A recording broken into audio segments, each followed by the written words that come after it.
The Seattle Mariners have acquired right-handed pitcher Yimi García. Let's talk about it.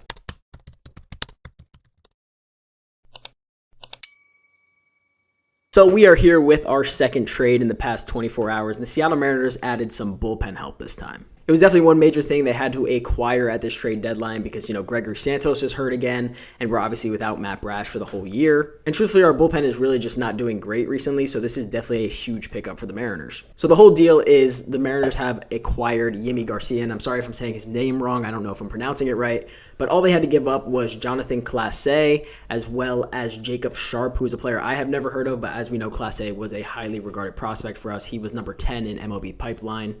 He has a pretty decent upside, but I feel like for the Mariners, he hasn't really been showing them that he deserves to stay per se. As we know, he offers a lot of speed, and he's going to probably be a decent player at the major league level, but just nothing really to hold our heads about. But let me just say, it is really nice to see the Mariners being aggressive at this trade deadline. Last season, we didn't really get anything at the deadline, and this season they know there's limited options, and they are the first ones to it. And like I said, they did need a reliever at the deadline with especially Gregory Santos, who just can't stay healthy, but this is a huge pickup in terms of the bullpen help. So let's talk a little bit about Yimi García. I think it's Yimi, but I'm not 100%, so I'm just going to go with Yimi for the rest of this video.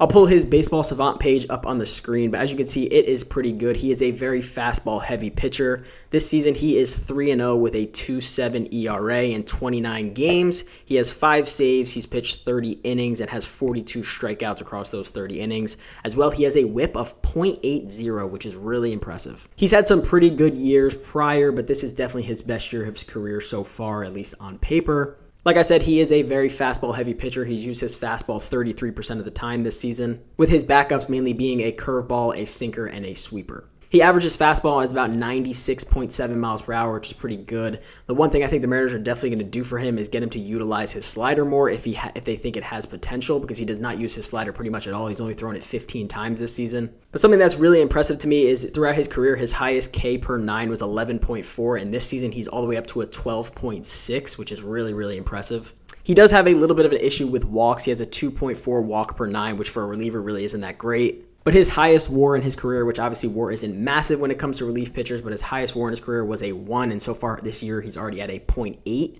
And another ridiculous statistic about his fastball, so far his batting average against this season off his fastball is a 114, which is extremely good. Last season, his batting average against his four-seam fastball was a 256, so he has really found something with that pitch and really figured out how to use it to the best of his ability. The one thing that's a little deceiving is he throws his curveball the second most, which he throws at a 20.7% of the time. And batters have a 286 batting average off of it, so hopefully the Mariners can develop that and maybe get him to figure out how to use it to the best way he can. But besides that, his sweeper has a 125 batting average against, and then his sinker has a 222, so pretty impressive all around. Obviously, that curveball is the only thing that really stands out negatively. But overall, this is a really good pickup for the Mariners, and the one thing to really highlight is just how they really haven't tapped into the top 10 prospects that we have so far, that we were assuming that may be used, but I'm assuming Jerry and team have a lot more up their sleeve just based on the pace they are going at. It is only Friday, and we have 2 of the biggest trades so far at the deadline, and the deadline isn't even for 5 days. So hopefully they have a lot more up their sleeve, especially offensively, now that they got the bullpen arm they were looking for. But it is really good to see that this front office is being very aggressive and not just giving up at the fact that we've really struggled these past few games, or way more than a few games, but